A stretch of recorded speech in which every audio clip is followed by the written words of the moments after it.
She's firing up the machines back there to telecast this. There we go. Good morning, everyone. Thanks for coming.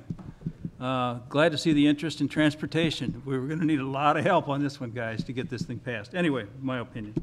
This is the Washington Area Highway Transportation Committee. It is Monday, September 24th, 2018. Call to order. Gina.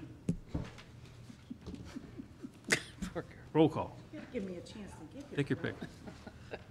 Okay. Mark Wessels. Ed Fisher. Here. Judy Wagner. Here. Ray Frankenberg. Bob Ingeman.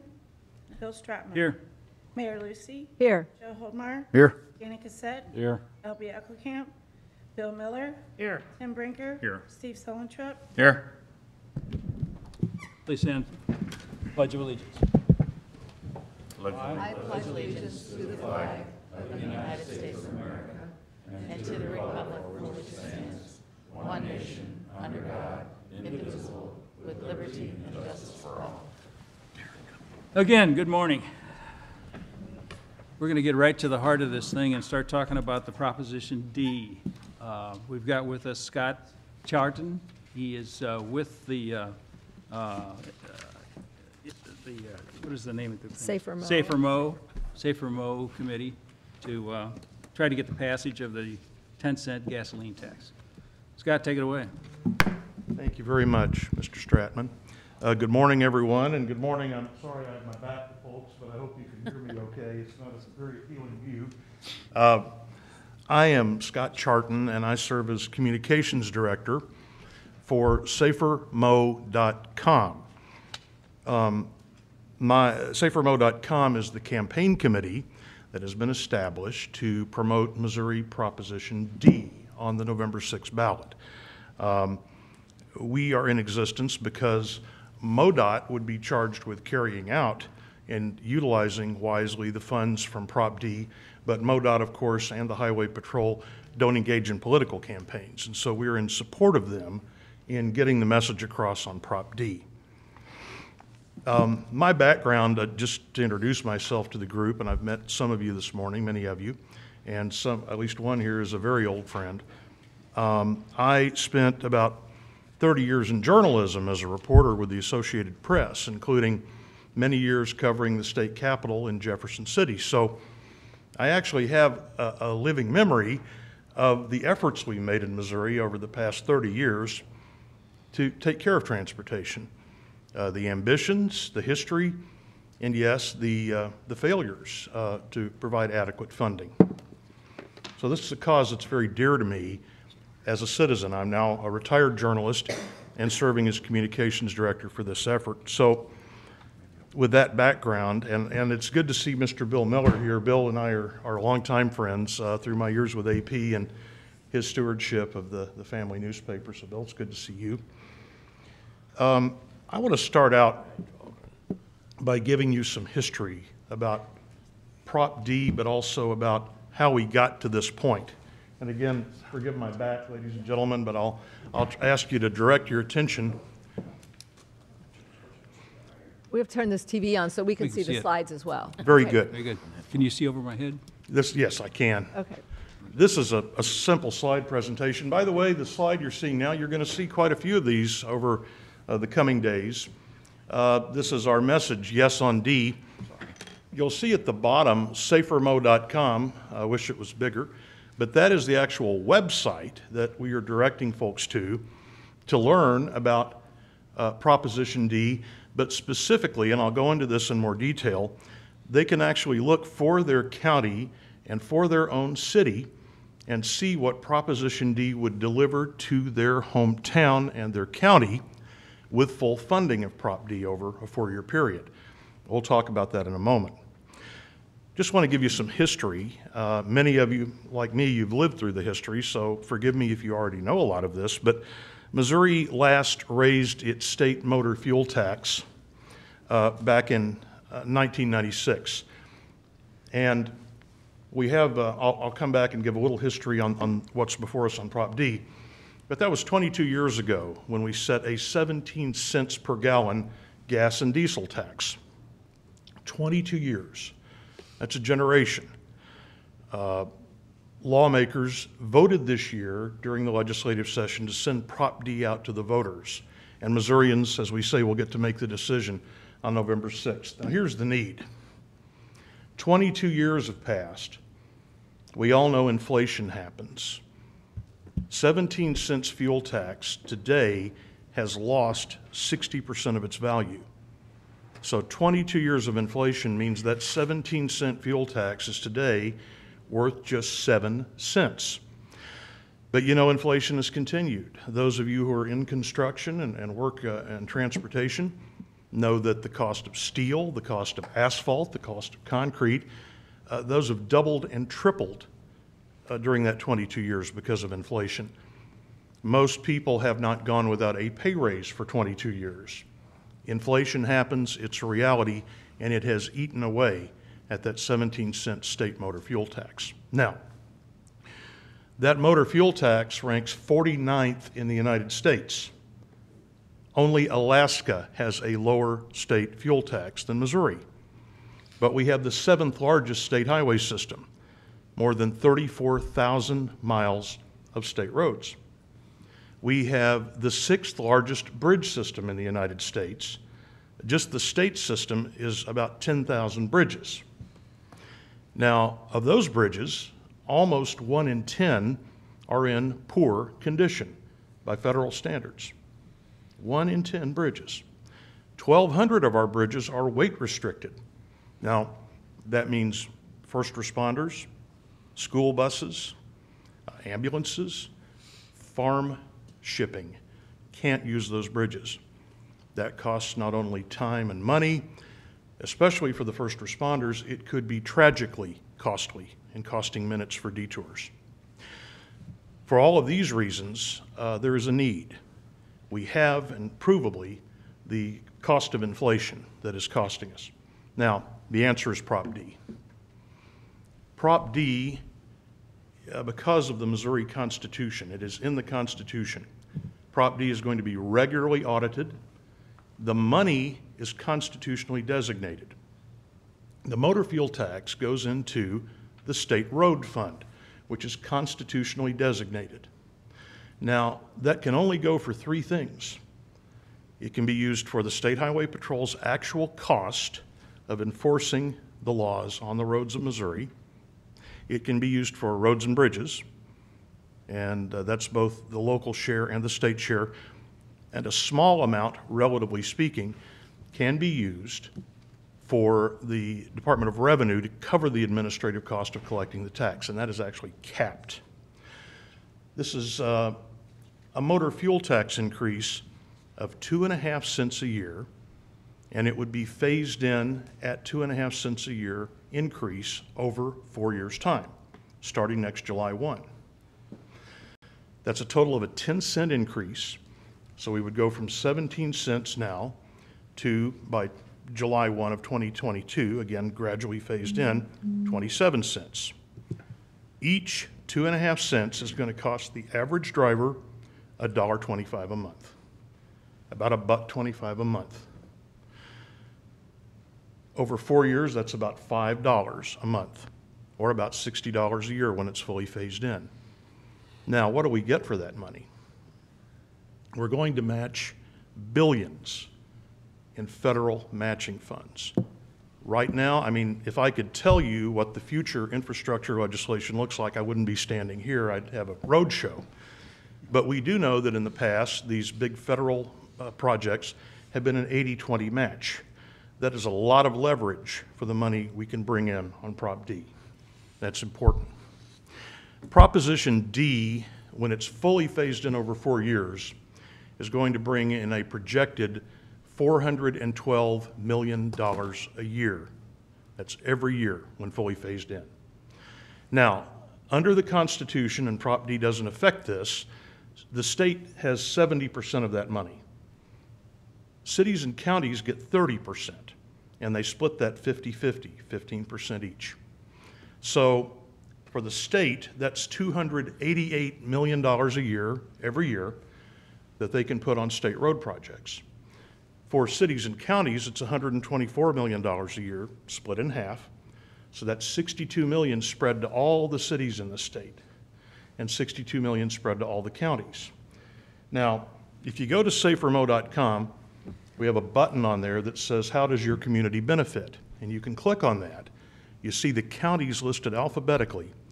And under each county, we have all the cities within the county. And so the example, I just pulled it up on my phone for Franklin County. Franklin County will get $1.2 million a year, every year, new money when this is fully phased in.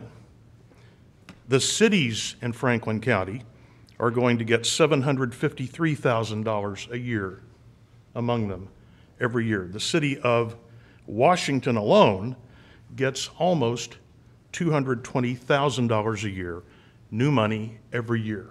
Now, statewide, over the amount you get now, Prop D represents a 66% increase, which is remarkable. Now, think about the money coming into the city, the money coming into the county.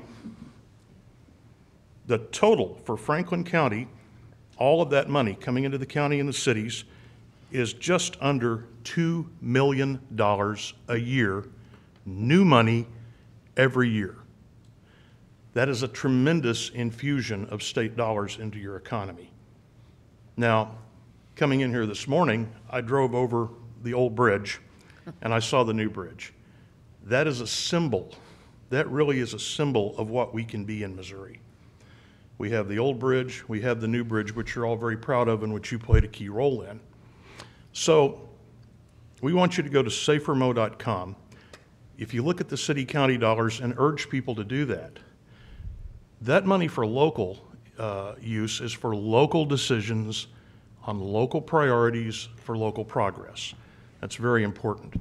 But you can see how your city and county benefit from Prop D. Now, I also want to mention that there's new funding for state law enforcement. And I'll explain how that works because I'm going to go to the whiteboard, and I hope you all can hear me. I mentioned earlier the state road fund, right? The motor fuel tax comes into that. It is constitutionally designated, can only be used for three things, right? Roads and bridges, highway patrol, actual cost of law enforcement, and the cost of collecting the tax.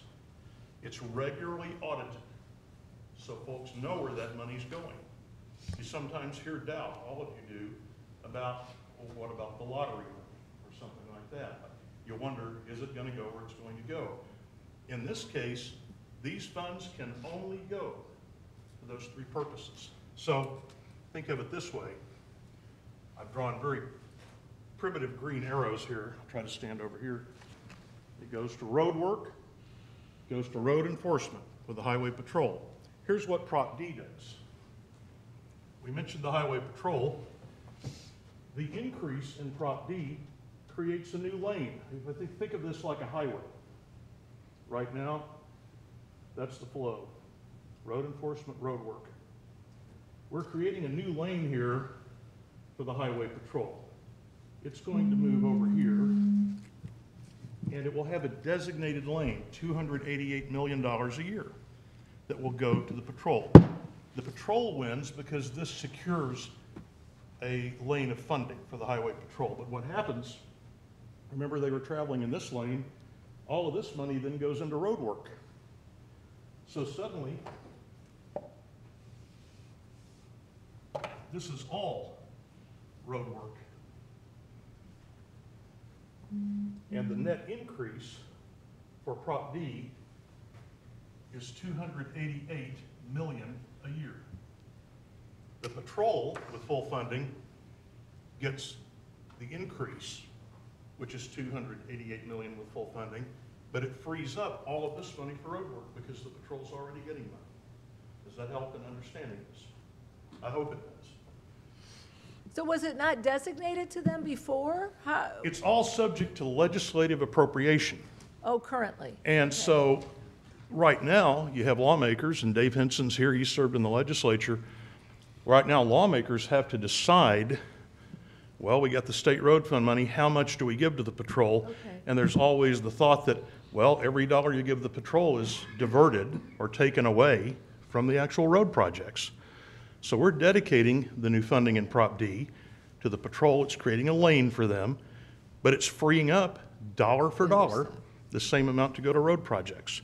The win for the patrol is a secure funding source.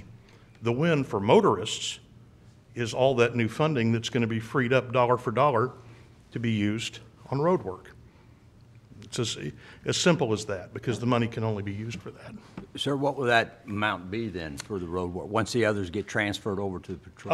$288 million a year, every year. For the patrol, what about road work? That's the same. It's dollar for dollar. It moves over. What we're doing is creating a new lane for the patrol. We're replacing their money out of the new money. What would the total be for road? $412 million a year. 412? Yeah, that's for the locals and for the state funding. The patrol currently gets about $241 million a year.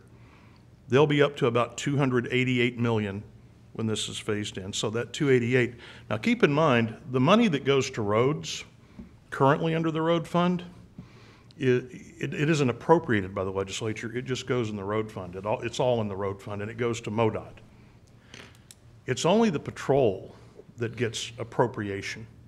So we're just designating that the patrol gets its own dedicated stream of money, but they're already getting money out of that main channel. So that money just moves back in. It frees up money is the main point of this. So the patrol's going to get its funding in a secure channel. That same $288 million then is freed up and it's not used for the patrol. It is used out of the existing funds for roads and bridges. I hope that's clear as mud, but it works. Now, I will tell you that Prop D has a statewide coalition. We do not have any formal opposition, and we're very glad of that, knock on wood. We do have great leadership in the state. Just some examples I've got on the slide. The Missouri Municipal League is for Prop D. The Missouri Association of Counties has endorsed Prop D. Look at the tremendous funding cities and counties are going to get. Missouri Farm Bureau has endorsed Prop D, the Missouri Chamber of Commerce, the Missouri Realtors, because for them it's a quality of life issue. The Missouri State Troopers Association and AAA, it's a safety issue for them. We have many more, over 50 endorsers on this. Local chambers of commerce. I want to tell you though, the labor union groups have come on board. So we have management and labor supporting this. It creates jobs, thousands of jobs in Missouri. This is a win for the state of Missouri. We have executive leadership. Governor Mike Parson, Lieutenant Governor Mike Kehoe are barnstorming the state in support of Prop D. It's very important to have that leadership at the executive level. It's a nonpartisan issue, and we have bipartisan support. Senator Claire McCaskill has endorsed Prop D. Senator Roy Blunt has endorsed Prop D. With all of these folks behind Prop D, we have a lot of strength. And that's what I want to tell you about today is we have a great campaign going. We've only got about 40-something days to go. We really need help with this, and we'd like you to help spread the word. What can folks do? You can go on safermo.com. You can join our coalition. You can visit safermo.com, as I've urged, and you can learn about the actual dollar amounts your community will get. We would appreciate donations. We appreciate volunteers and making calls. We're going to have signs. We just got a bunch of signs, thousands of them, into Columbia, which is our central distribution point, on Friday. And those are going out, and they'll be available at local chambers of commerce, and local Farm Bureau offices are also going to be sources for signs. Or you can sign up online. And we also have literature, and Mayor Lucy has quite a lot, but we have these handouts that tell you something about Prop D, just the basics. The photo on the back is Colonel Ron Replogle. He's the retired superintendent of the Missouri State Highway Patrol, and he is our honorary chairman for the safermo.com campaign. He preaches that safety message. And I will close this part of the presentation, and I'm glad to answer any questions or visit informally afterward, with this statistic. Since the last motor fuel tax increase in 1996, there have been 22,310 traffic fatalities on Missouri roads. What Colonel Replogle will tell you is that we run 800 to 900 fatalities a year in Missouri. He has noticed, and he's now working with Mothers Against Drunk Drivers, a disturbing trend that those numbers are creeping back up every year. Some of it, to be sure, is distracted driving or drunk driving, but a lot of it is unsafe conditions. And we need to do something about that. Everybody here knows someone over the last 22 years who either lost their life or had a critical injury in a car crash on our roads in Missouri. I think of a particular friend of mine who lost his life, and that's part of why I'm dedicating my effort to this. So it is a safety issue. It's an economic issue. We have great cooperation right down to the ground, and that's why folks like you who volunteer and have a commitment in your community to transportation are critical to our campaign. We're running this in a sense like a local school board race. We're doing it person to person. We have to ask folks for their vote and explain to them that this does have a great economic impact. It has a safety impact. The inflation factor, folks really get that because you can't go 17 years and 22 years without any increase in funding. It just won't work. So with that, I thank you for your attention. Please visit safermo.com, and I'd be glad to answer any further questions you have on Prop D. You had mentioned probably before, but 17 cents tax, what does that generate annually? I don't have the exact number right here. We're still compiling for 2017, but it's not enough is the bottom line to keep up with inflation. What we do know is what the new funding will bring in, which is about $412 million a year with full phase-in. MoDOT also is able to, of course, leverage federal money. And that's why I'm not breaking it down that way, only because there are different sources. But this particular major source of money has not grown in 22 years. I'll get the number for you, but I don't have it at my fingertips. Scott, is there any organized opposition to Prop? No, Mr. Miller, there is not. We did have a legal challenge from two gentlemen who individually brought a lawsuit, and they were talking about that it covered multiple subjects. The courts, all the way up to the Supreme Court, said it was all appropriate and that it was all under the rubric of state revenues. And in fact, I'll show you, this is what's in Prop D. It started out as House Bill 1460, and it gives the voters final say on 3 matters related to state revenue. This was part of the legal issue which has been resolved in favor of Prop D. We've always won at every corner in the trial courts and appeals courts. I mentioned the state motor fuels tax. The reason there are multiple subjects in here, or multiple matters related to state revenue, by the time the legislature this year found its consensus, we were past a legal deadline to just file a new bill with a straight motor fuel tax increase. They didn't want to wait till next session because the need is so great. So they went to the sponsor of House Bill 1460, which was also about state taxes, and asked if they could utilize that bill as the vehicle in addition for the motor fuel tax increase that voters decide on. That bill is the second bullet there. It exempts from state taxes the value of prizes that our heroic athletes win in the Olympics, the Paralympics, the Special Olympics. Interesting point. If you win a gold medal at the Olympics, it's mostly silver with gold plate. And it actually has a monetary value because of the precious metals. I looked recently on the marketplace online, just out of curiosity, the South Korea Olympics, a gold medal is worth about $600. But you owe state income tax on that. This is a very small dollar amount if you consider the Olympics are every 4 years. But that was the original bill, and it provides an exemption from state income tax for that small amount. The third provision that's in Prop D, it creates an emergency state freight bottleneck fund. Now, literally, this creates a fund. It doesn't put money into it. That would be up to the legislature. A bottleneck is literally something where you have a long delay, 20 minutes or more, and this is all laid out specifically in Prop D. for freight shipping. Everybody's relying on shipping these days, as we always have, but it seems more and more people get deliveries every day at their front door. Because of the delays and bottlenecks, this is for big ticket projects only. Big ticket means $50 million or more projects. They have to be in the current state freight plan, so these have already been researched and identified. All this does is create a fund into which the legislature can take a look, and if they look at the totality of the state budget, general revenues, all revenue sources, and they can find a savings of a few million here, a few million there, it adds up after a while, they can devote that money into this new fund.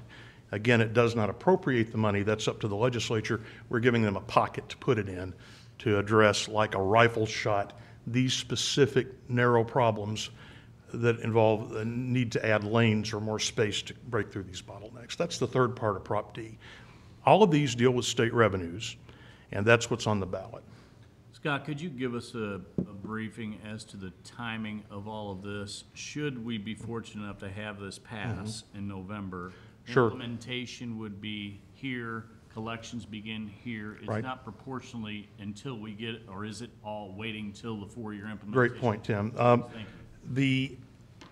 The election is November 6th, and then when we hope voters approve, as I'm confident they will approve Prop D, it would not take effect until July 1 of next year. At that point, and folks are planning budgets, they can budget for that increase in the motor fuel tax. The incremental gradual increase is 2.5 cents on July 1. Then and it would go to 19.5 cents on July 1 of next year.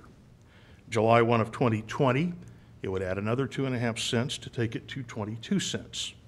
July 1 of 2021, another 2.5 cents would be added to take it to 24.5 cents.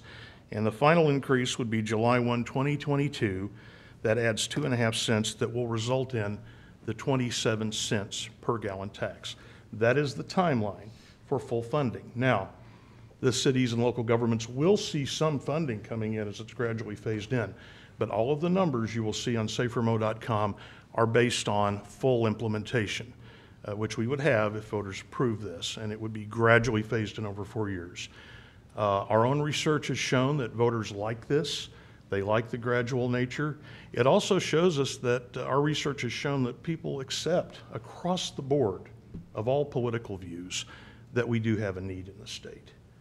That's why we have conservatives like Senator Blunt, Governor Parson, Lieutenant Governor Kehoe, who are not big tax and spend guys, but they're out campaigning for Prop D because they know there is very little more basic to what government does than providing safe and efficient roads and bridges.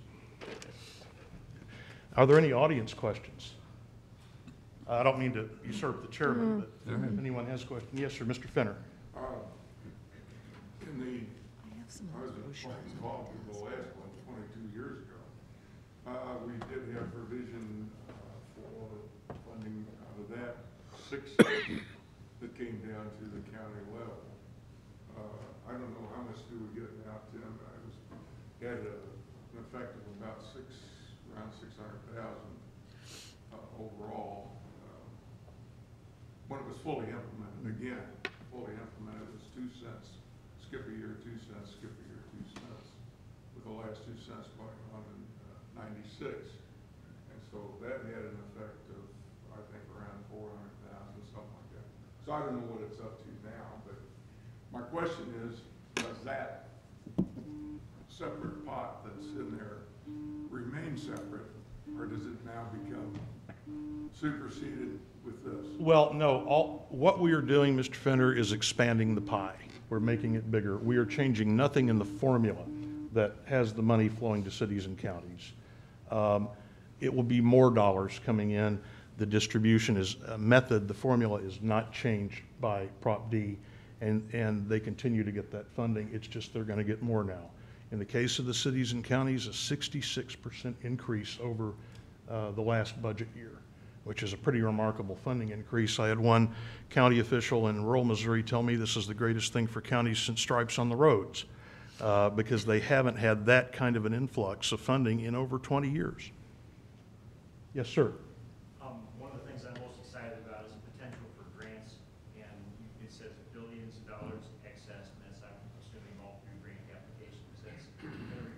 approval from the federal government?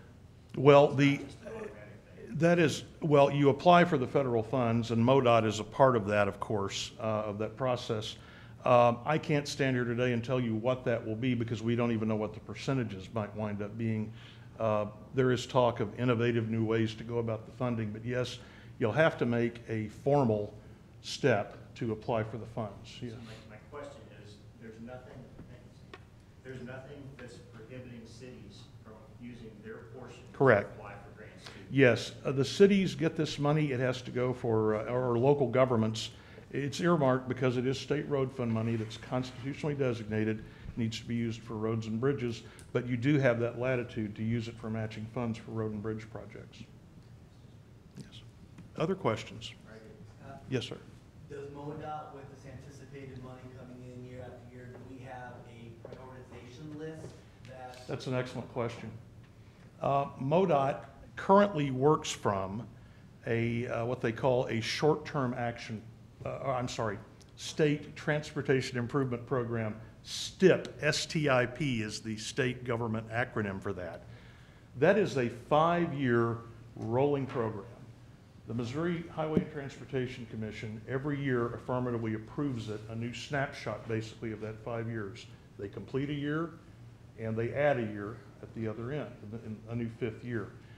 And so that 5-year program is currently informed by regional planning commissions and metropolitan planning organizations. Every city and county is a member of one of those, and they have a lot of input to MoDOT on what are those 5 priorities, and so, or 5 years of priorities. So yes, that is the plan. Within just the current 5-year plan for MoDOT, that accounts for 13,000 miles of pavement that can be accelerated because of property. It accounts for 515 bridges being replaced or fixed just in the first 5 years with the property funding. It'll allow that acceleration. Now, going forward, in forward years, MoDOT is actually going out, and again, I want to stress, MoDOT doesn't campaign for or against issues, and they shouldn't. They're prohibited from that. But MoDOT lives in the real world, and they know this is on the ballot. So MoDOT has scheduled a series of meetings during the month of October around the state at their regional, at the district level, and they're gathering input. They're inviting their regional planning partners, these Metropolitan Planning Commission members, Regional Planning Commission members. There are 1,200 individuals who sit on these boards, and the public, to come to these meetings and give them input. They're asking, you know, we're aware that this is on the ballot. We could get this new money. What would you have us do with it? And they're going to provide input at those meetings. For the St. Louis area, that meeting is October 4th, and it's going to be at the Maryland Heights Community Center. It starts at 8 o'clock in the morning, and that will be for the St. Louis district, and I assume you are in the St. Louis district here? Yes. For MoDOT. Yeah. And so that is where, These guys over here in Warren County, okay. both counties. Okay, so that'll be October 4th in Maryland Heights. That is an opportunity, again, that MoDOT's putting forth. You can go to them and say, okay, we're looking at your 5-year plan. Now we have this new funding. Maybe there are certain things we think are greater priorities should go in there. So there is that, and that is what MoDOT's using now, because those priorities have already been arrived at with local input. I hope that answers your question. Yes, ma'am. I have 2 questions. Yes. After property goes through, what ranking will Missouri be? Yeah, as I mentioned, we're number 49 on fuel tax. We will move into the 30s on fuel tax. And second question? Second question is, are there any restrictions on the use of the money? For example, when the city receives that money, I know it has to be used on road projects, but does that extend to road equipment as well, or is it just road projects? Well, it's specifically laid out in Article 4 of the Constitution, which is what I'd refer you to, because it actually lays out what it can be used for and what it can't be used for. So I'm not an expert on the Constitution. The general idea is roads and bridges, and I don't want to go beyond that or ask anybody here to interpret that, but Article 4 of the Constitution, I believe it's Section 30, you can actually see there what the cities and counties can do with the funding. And it is, and that's the point of me telling you that is this money is wrapped in the Constitution. And voters can be assured it goes for what it is supposed to go for because it cannot be spent on anything else. Thank you for the question. Are there any other questions? You referenced the cap, if you will, for the Department of Revenue Services as a result of distribution uses. What is that cap? Do you know? Yeah, I think it's around $3 million that was put on, by the legislature. Or it's actually is part of the formula. They cannot exceed that, but you have to have some administrative cost to collect the tax. Right, sure. Yeah, and that's what that is. So the vast majority of this money goes for, again, as I said, either road work or road enforcement. Thanks. Yes. Any other questions on Prop D? Just a question about the funding, current funding in the state of Missouri for roads and bridges. And I can actually maybe refer it to Dave Schatz. Maybe he knows. How much of MoDOT's funding comes from Missouri? 1.5 billion. I'll Oh, answer. that actually, You know that, you know. Yes, 1.5 billion is actually Missouri money. Missouri input. Then we leverage about 925 million to make our total pot of money that we use annually about 2.4 billion. thank you. That may answer the earlier And question. then, and that's on that placement that it's all in our citizens guide, but that one big placement, I should have brought more. Let me actually refer everyone, if you go to the MoDOT website, one of the great features on there is the Citizen's Guide to Transportation in Missouri. And it is comprehensive. It isn't just roads and bridges, but it actually has many of these numbers in there. And it's a handy thing I want to promote to you, that if you want to look at the total transportation picture, we're talking here about roads and bridges, but it is a bigger picture.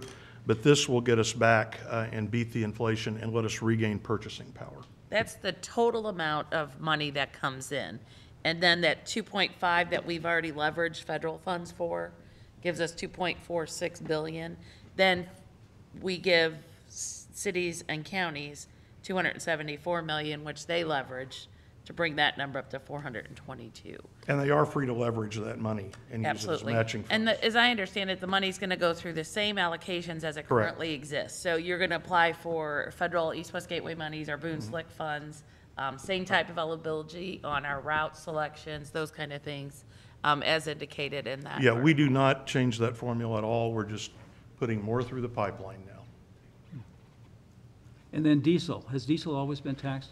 It's taxed at the same rate as gasoline, 17 cents a gallon. It is on. Yes, and the increase Is it- applies to diesel as well. Okay, it is from the other Yes. tax issues. Is diesel taxed the Yes. same way? Okay. I wasn't sure about that. Yeah, I think so. So the Farm Bureau has bought into this, obviously. They're- Farm Bureau is one of our strongest supporters because they get it. They know that the farm-to-market roads, and especially those bridges, that's a huge need in the state, and it's costing them time and money, the detours. They need to be able to get their products to market. And yes, Missouri Farm Bureau is a huge supporter of Prop D, and we appreciate their support. I'll also mention, we have the support of the Missouri Soybean Association, the Missouri Cattlemen's Association, and the Missouri Corn Growers Association. They've all endorsed Prop D. And Farm Bureau. And Missouri Farm Bureau. Can't say it enough because they've been a great ally to us. In fact, that's a signed distribution point along with other places. I don't know if there are any other questions on Prop D? Scott, I'm just curious, what is Alaska's tax? The what? Alaska? There's, I don't know the dollar amount. She can find it, but it is less than us, and they haven't had an increase. I want to tell you, while she's looking that up, one interesting point about the tax, because the question goes to competitiveness. They get new roads in. 12.2.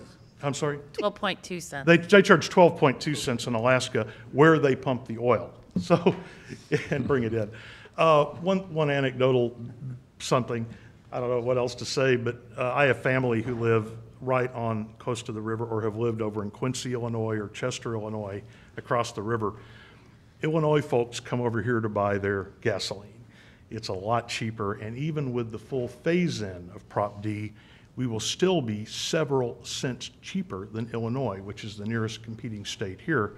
And Lieutenant Governor Kehoe the other day was mentioning that with the traffic coming through Missouri, especially truck traffic, perhaps 30% of this is paid by out-of-state travelers. And as he put it, it's hard to think of an asset as a business person, if you have somebody else paying for 30% of that asset on your books, that's a pretty sweet deal. I'll stand for any other questions. Well, thank you all for your time, and I'll be around afterward if you want to Joe visit. has. Yeah, Joe. Yes, sir. Eliminate any toll roads? Oh, well, we don't have toll roads in Missouri now. I don't think they've proven popular particularly in the state, but we don't have them now. You know, by the way, Oklahoma for years was slightly cheaper than Missouri on gas, but they have toll roads. But no, this doesn't deal with toll roads at all. I think we lost our right to have toll roads. Federal Highway Administration had given us one that we had had for several years. And I believe, Eric, I don't know if you know, but I think we gave that up on I-70. So we do not anymore have the authority to, not unless Federal Highway puts it back on, gives us that as an option. But right now, we do not have the authority. Good, is that what you said? Yeah, a lot of folks don't like toll roads, especially for a road that's existing. Scott, we thank you for coming, sharing your information with Stratton. us. And again, Are we you, do have Scott? literature for folks here at the table and elsewhere. Are you looking for an endorsement? I think you probably Oh, would gosh, be in we would order. appreciate an endorsement if that is appropriate for your group. open We it up are, to my we board. do make it clear that some organizations, some cities, some counties have done public endorsements. Some have chosen not to, but their individual members, of course, have a First Amendment right, and we would encourage that kind of an endorsement. So if the group feels it's appropriate, we would certainly welcome that, and we'd love to have your I have endorsement. a question from Kevin. Yeah, I just wondering, do you have a copy of the actual wording that's going to be on the ballot? Yeah, we do. It It's, does not say roads and bridges. No. no, and that's why I've explained it here, why it's important. We actually, let me find the ballot language. Here it is. It says, this is what appears on the ballot. Shall Missouri law be amended to fund Missouri state law enforcement? Remember, I talked about the highway patrol. We're creating a new lane for them. By increasing the motor fuel tax, it mentions the Paralympics and the Olympics and the emergency state freight bottleneck fund. That's why we're trying to clarify to folks that by creating this new lane for the highway patrol, we are actually freeing up money that's going to go. That's the ultimate effect. One of them, if they're looking for something that's going to say roads and bridges, it's not going to be on. Yeah. No. So And that's why another talking That's point. why part of what we have to get across to folks is Proposition D, yes. That's the bottom line on this, is we need a yes vote on Prop D. I'm clicking it back, and again, you're going to see these signs everywhere, yes on D. I wish the language could be different or more, or clearer, but again, that was the political reality of it, that the way this was written, it had to be put into a larger bill. But it's a good initiative. We hope for a yes vote, and we would appreciate every endorsement we can get, including your personal support. And you know, people like to be asked, so let me ask you, please vote yes on Prop D on November 6th. Okay. Do we want to, We could entertain a motion to So moved. endorse it. Yeah, I'll make a motion that this committee endorse Proposition D, and we recommend to the Washington City Council that they also endorse it. Can I have a second? Second. I have a motion and a second to endorse the proposed Proposition D. All in favor, aye. Aye. aye. I'll Opposed? need to abstain from that vote. Opposed, thank you. Judy's abstaining. Thank you all very much. We appreciate that. I'm taking a picture of the committee having made the endorsement. We appreciate that, and we'll tweet that. Scott, I have one more question. If we want to take this message to some of our civic groups and our Chamber of Commerce Board and stuff, can we use this PowerPoint presentation? We're going to provide an updated PowerPoint this week to some of our speakers who have agreed to be surrogates, and we'll provide that to you middle of this week. And certainly, I will tell you, if you go to the safermo.com website, if any of you are in civic clubs or local groups or know anyone who is, you can request a speaker, and we'll have someone hopefully more articulate than me come and who can actually explain it. Scott, Yes. there's a gentleman, David Slater, Yes. who has been sending out emails. Yeah, he's the mayor of Pleasant Valley. He's a big supporter of ours. Okay, you probably had that because you were in the same meeting in Branson. I did. I received that this morning, but it's a little different than this one. Mayor Slater is doing his own thing, but he's a big supporter. He has shared the Missouri Chamber of Commerce PowerPoint, and they are for this as well. Obviously, they're a big supporter. They hit on the economic development piece quite a lot. We talk about the safer roads and streets and the totality. I like to be on the same list to receive the latest updates. Yes, we would do that. And I'd ask, we have a sign-up sheet that we've asked folks, I mentioned this earlier, if you have not signed this, we ask that, has this already gone around? Who hasn't signed in? These Okay, why don't we leave it up here? If you would, please sign in, and we will make sure you're added to our list So for is he saying that he Safer.com. doesn't Or you can go on the website and you can become a member. No, he says it's gonna be. Well, but specifically, and I've distributed cards to most folks here, but if you go on the website, you can actually email me there too, and send me, if you have a special request, you can do that. All right? So it's okay, though, like if we speak at Rotary? Of course, we'd like to provide you with the latest PowerPoint. It's being revised right Right, now, just to okay. make it a little easier to see. Of course, we would. But we're thinking like Rotary, Lions, Optimists, aren't we thinking that? Sure. I would And think- we're doing lots of civic club speeches around the state, and we appreciate that very Yeah, I much. think that point about the ballot is critical. I'm glad you brought that up. And that's why I say we're running it like a school board race. We have to have folks explain, this is all right, it's And property. that's unfortunate that, that it doesn't even mention, road and bridges, which everyone knows, it doesn't even mention it. Well, that's why we're counting on others to help us carry the message, and we already have advertising. Safer roads, safer streets, yes on D. Help us please tell the message.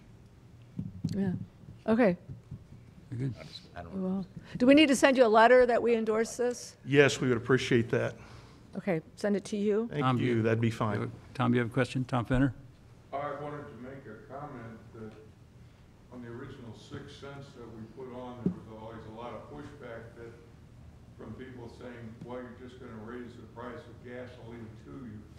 My cost is going to go up at the pump. Wrong. You've got to get the message out that the marketplace decides what you pay at the pump, not the tax. The marketplace decides, and that came home to me just about within this past year. I traveled out to see my daughter who lives in Raleigh, North Carolina. I just happened to notice going out of town to Walmart, and was it Murphy Oil? $2.65 a gallon. We got off the airplane, going to our house, by a Walmart, another Murphy, $2.69, 4 cents difference. Here's the catch. North Carolina has 35 cents a gallon. We had 17. Got that? I would tell you, 35 cents a gallon. Ours is 17.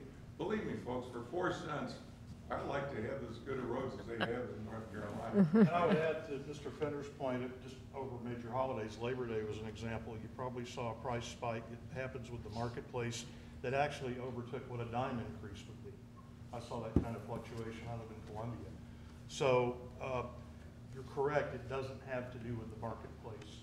And a lot of folks won't even, they notice a price spike overnight, seemingly, but that doesn't have anything to do with the tax. Just another question, a quick question. The 96 tax that was passed, how much was that? It was 6 cents phased in, and it was put into place by the legislature, which was Democratic. Voters didn't vote on And it. that crazy tax and spend guy, John Ashcroft, put it in. I'm making a joke, he's a conservative Republican. And by the way, Lieutenant Governor Kehoe asked him recently, how did you sell that, John? And he said, I sold it as a conservative because the root word of conservative is conserve. We have to take care of what we have. And that was very important. No, it was not put to voters. The actual last voter-approved fuel tax was some 30 years ago. Exactly. Yes. 4 cents, Proposition A. Yes. Grassroots. I'm still puzzled. Why, maybe you can help out in the House, why that went through with no mention of roads and bridges? I can explain again. It was too late in the process to file an original bill that was a straightforward They had to motor stick it fuel on tax something increase. else. There's actually a deadline you have to meet to file an original bill. We were past that, but we got a consensus with the legislature, and they thought it was important not to wait.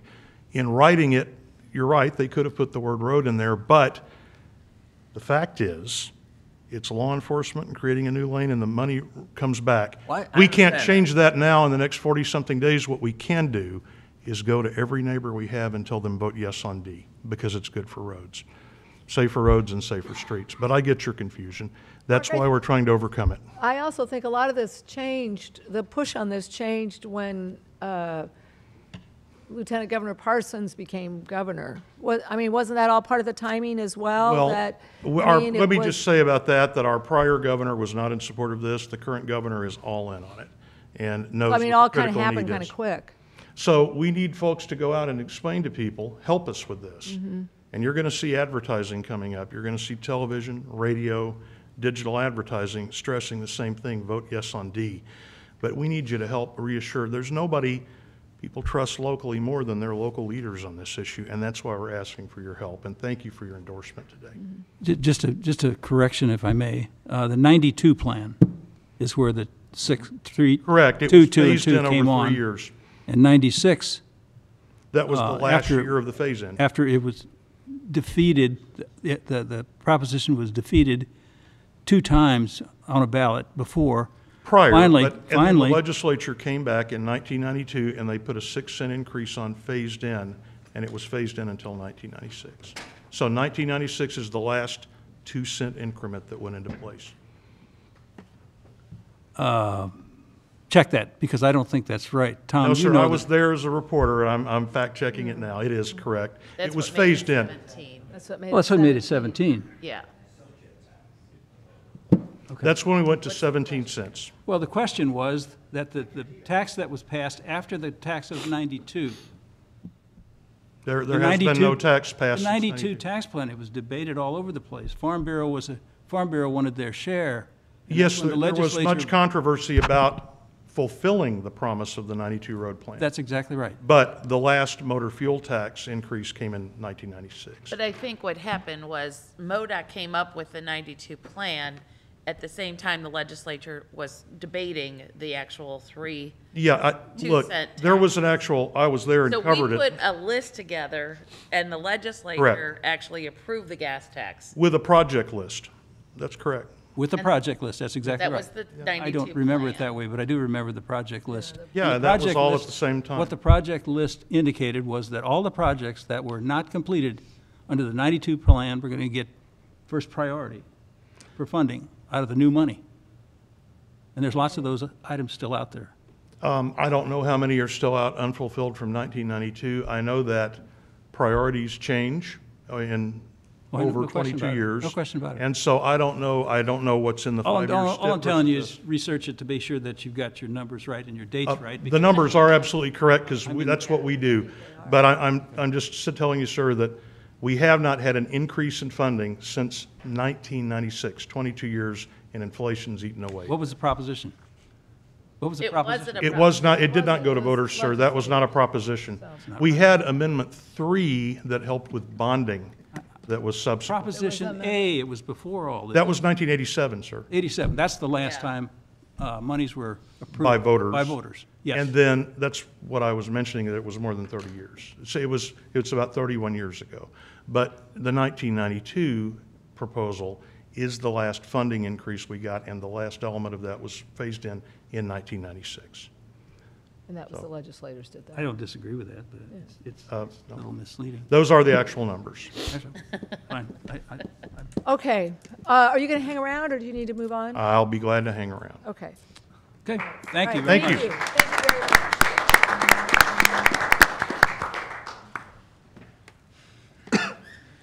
I guess we'll go. Let's go through our agenda. Next item, where are we at here?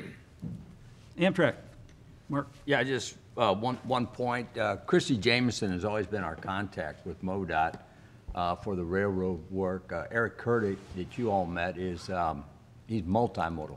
Anyway, Christy has moved on. We have a new person in there, Brian Ross. I just brought him in. In fact, I think he came over from Ports. And yeah, so we talked about Ports. Well, he left Ports and he's over in railroad now. So we have a new contact, but He's a good guy. I that's like him. I think it'll work. That's it. That's it? Any questions, comments? Yeah, what about how far are we on non-whistle blowing?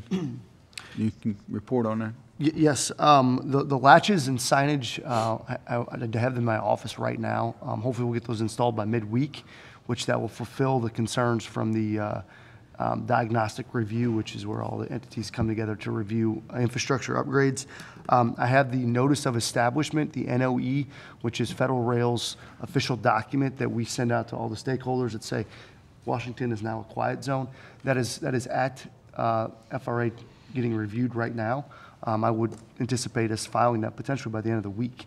What that does is then there's about a 4 to 6 week time period where all 6,000 some change locomotives have to get updated to get our crossing into their positive train control system. So I would say by, December for sure, that we'll be officially an extended quiet zone through town.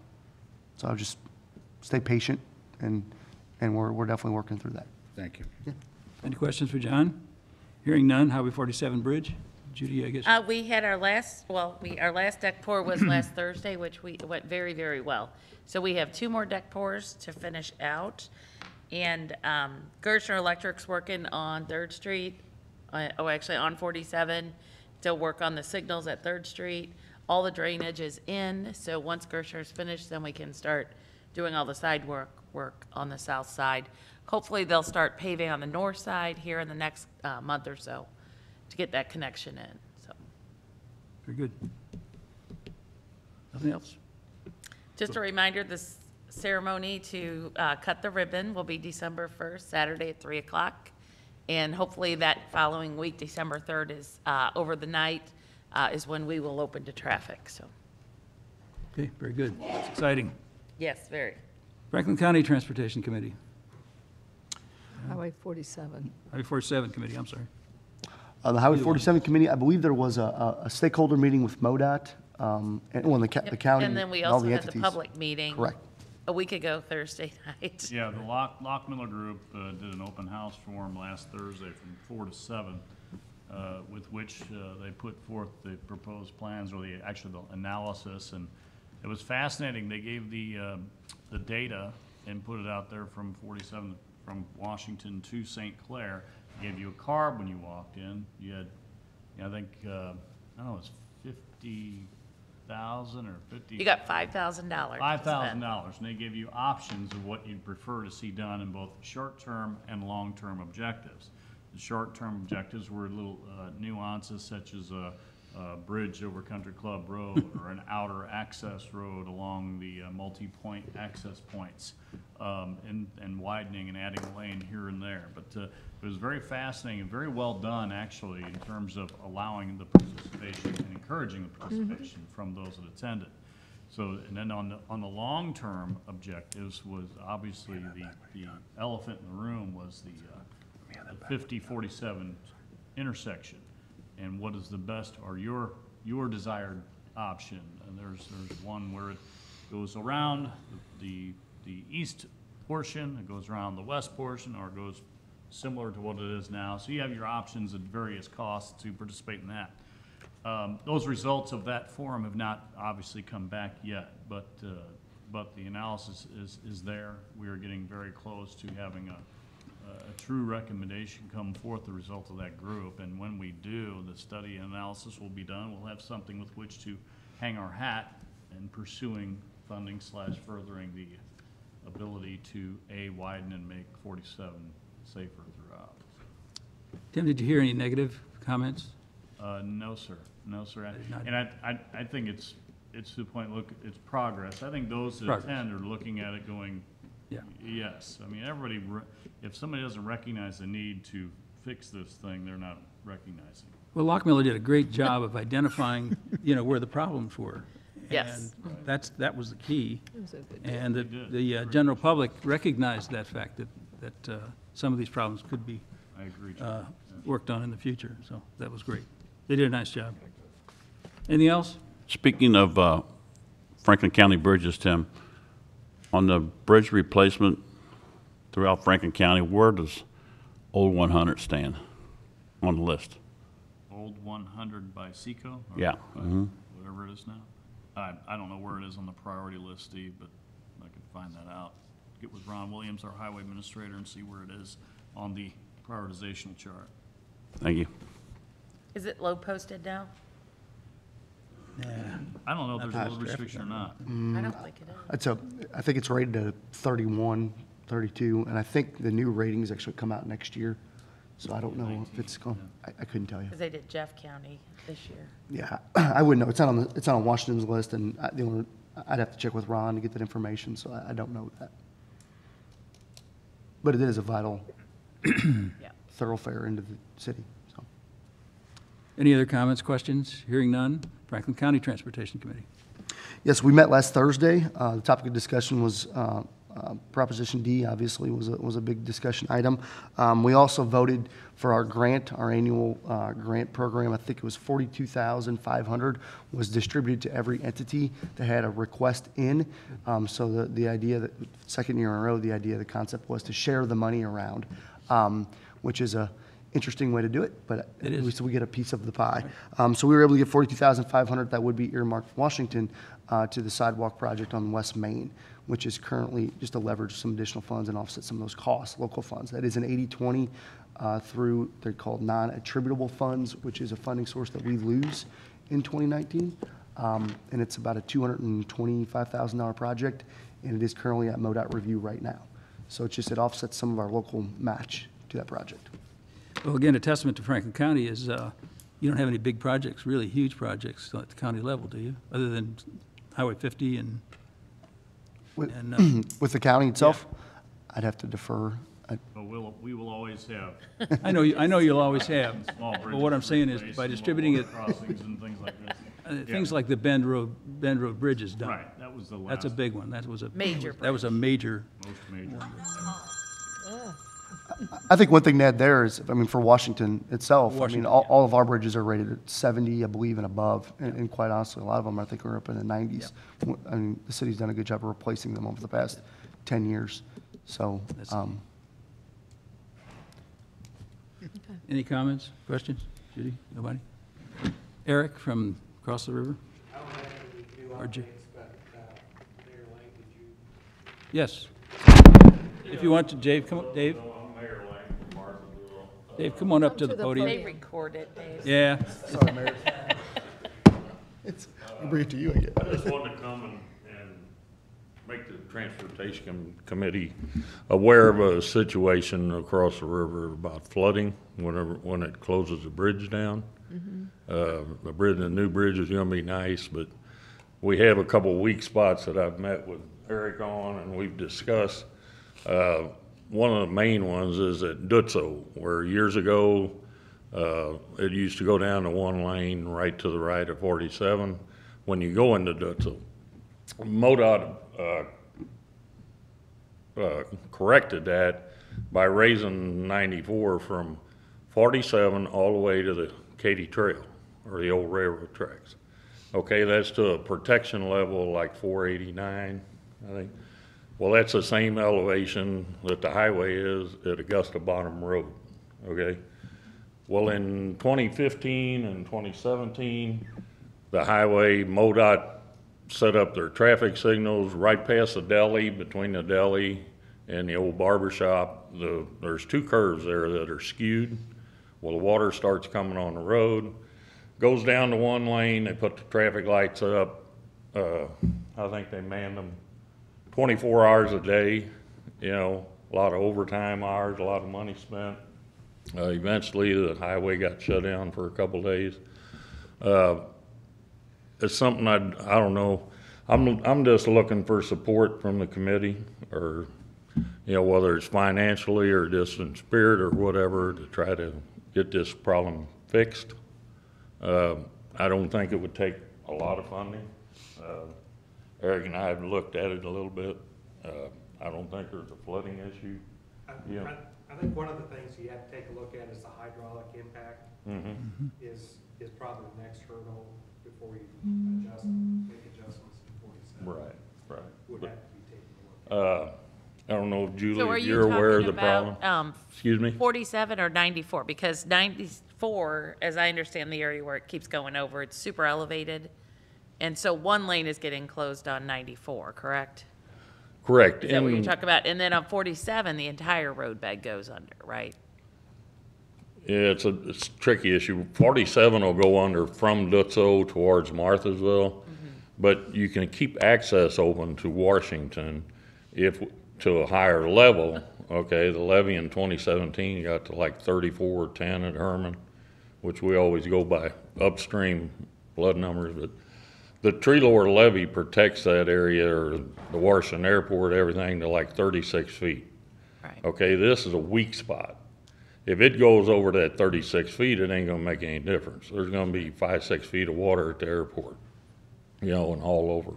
The bridge will be closed. But this is to keep access open through Dutzo to the bridge, which, you know, Badger is a major inconvenience. For one thing, like in 86, when the hole was washed out at Dutzo, if you guys remember that, Yeah. the bridge was closed for over 30 days. Right. Well, they just started hauling rock from one side, and it took them a while, and finally the city of Washington pushed state legislature to start hauling from both sides 24/7. That 30 days later, when the sales tax checks come in for where, Washington sales tax was cut by like 30% for that month, just for that bridge being closed.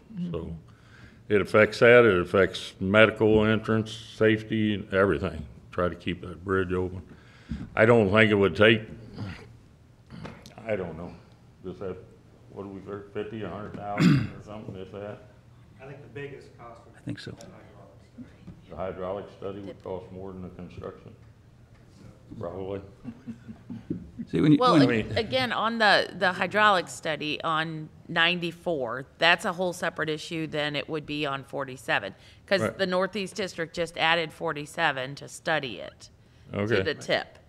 And Eric, I don't know if you were here at the meeting. I know you don't cover it. Sorry, Dave. But they just added that to the STIP, correct? And the commission has approved the money to study 47.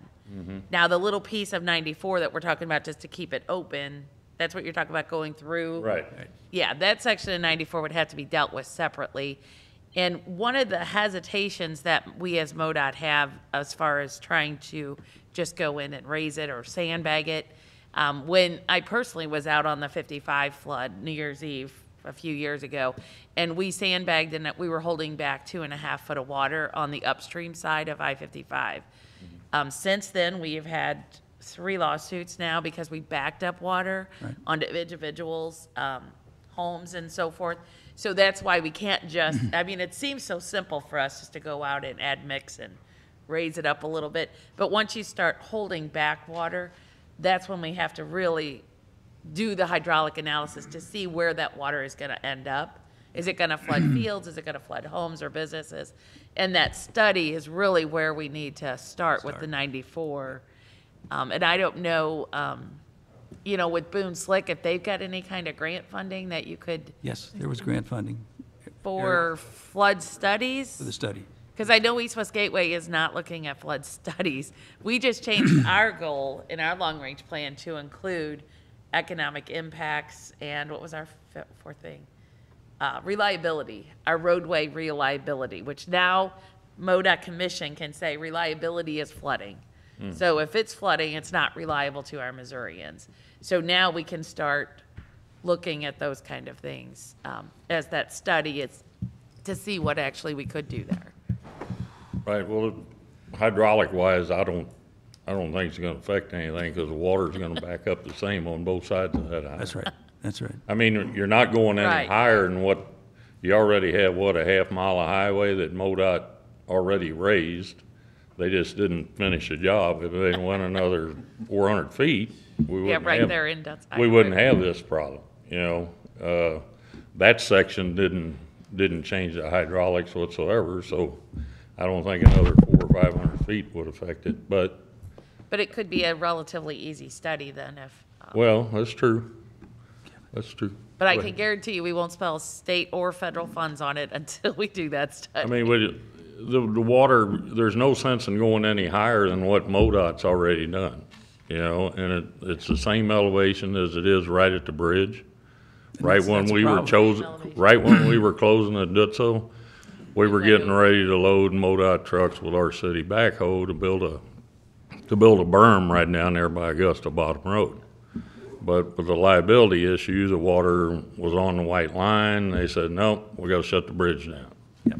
You know, just because there's a little bit of water on the white line, you know, so that's Well, another the issue. low spots are in Dutso and right at the end of the new $64 million bridge. Right. I mean, that's a like fact. The next day, they went over there with a loader and they moved them Jersey blocks to the other side and they diverted that water over. And a little hydraulic-wise, rise through if you there, change- a foot, change a it, berm or something would make a big difference. If you change it at Dutso, then it would change it at the, Right. Change it on 47 and It's Augusta. kind of two weak spots right there from the levee, yeah. I mean, right there at Augusta Bottom Road. I'm glad Eric's got some money to study that because it needs to be done. Yeah. Eric's got all the answers. He's got the Come on, money. Eric. Well, I'm just wondering Put if you on we the can't spot. add, and I guess is the tip already approved and by Boone Slick or not? No, see, we've got, they present their needs, and they're going through their priority process of high, medium, and low, right, you know? And then they'll present that to MoDOT, and that's part of the meetings that was mentioned earlier. We had October 18th. Because see, our STIP doesn't get approved by East West Gateway until October 31st. So there may be time to amend that line item of studying 47 and 94 is what I was going to suggest, Mayor. If that would probably be your first step, is to get it included in that plan. Yeah. Mm-hmm. If I can help you guys, I will. You might still have time to get it What- added. Well, that meeting's at noon. Oh, okay. Boone Slick's meeting, but anyway, I think it's a regional problem to, you know, for us. Yeah. It's out of Marthasville's jurisdiction, and, you know, it's out of Washington's jurisdiction. But it's something I think if both sides of the river worked on, it'd benefit everybody.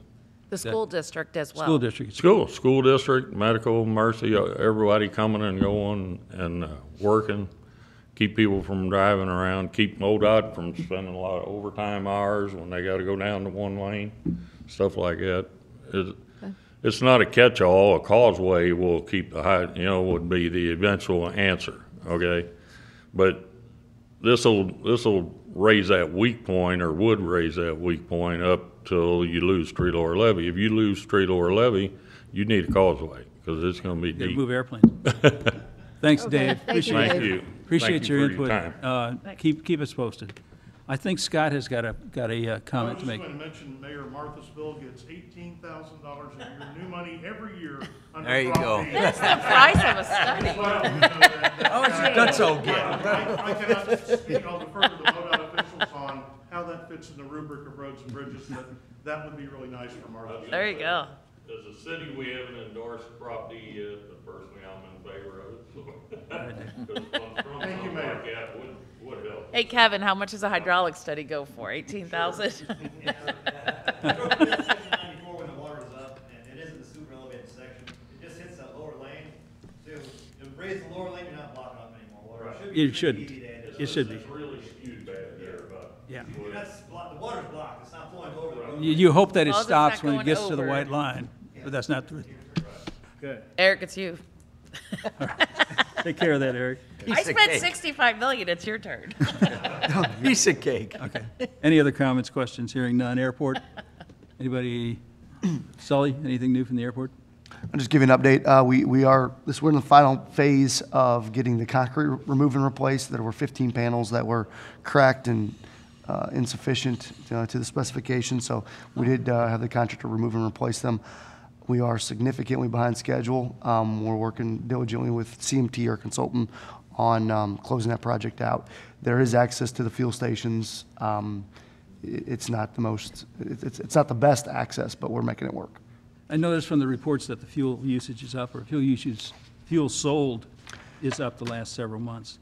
Anything that you can see that? Yeah, I believe that had a little bit to do with it. I think Ameren was doing quite a bit of power line cuts with a helicopter, and they were using quite a bit of fuel for that helicopter, that explains it. operation. So Yeah, almost 50% Was it more. Ameren or was it the railroad?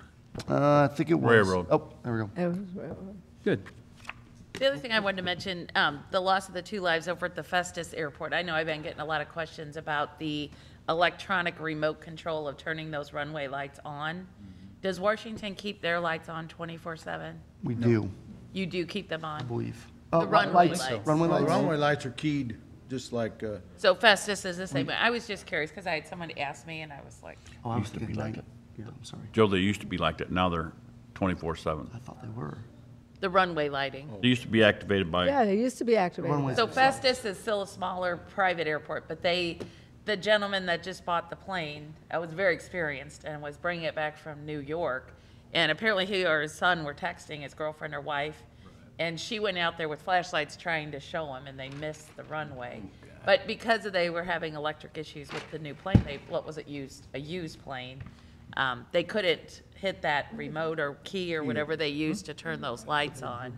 And I was just curious, but Washington does keep theirs on but you can key it to brighten them to brighten them. and dim them. That's- Breaker. They're always on, something like. But again, nobody mans this airport either at night, so that's why somebody had asked me, and I was like, I don't know, because I don't know if Sullivan leaves theirs on either. I couldn't tell you. Did that just happen recently? Yeah, just 2 days ago, 3 days ago. Didn't hear about it. Okay. Any other comments? Airport, hearing none. Team track? John, anything? No report. East-West Parkway, No report. public transportation. I don't see our representative here today. Any other business? We need to approve the minutes. Oh, we need to approve the minutes. I am so sorry. Approve the minutes from Motion to last approve minutes. month. Second. Third. All in favor? Motion to approve the previous month's the minutes. Spit it out. Say aye. Aye. All in favor of Motion adjourned. motion adjourned? Yeah, aye. Aye. Okay. Got it. We got. Thank you all. Thank you all for being here today. Thank you. Thank you. How long have we been talking about an increase for roads and stuff like that? We finally get it on there, and it doesn't even mention. Hello. Roads and bridges. That's how it's gonna pass, Mark. Maybe that's Yeah. it, maybe that's Get over it. I wanted to Well, we've catch been our meeting rep with here them and right ran now, out I the think, door right before I after could this. get him. Anyway, we've been meeting. Hey, Judy. Right here. Yeah, we want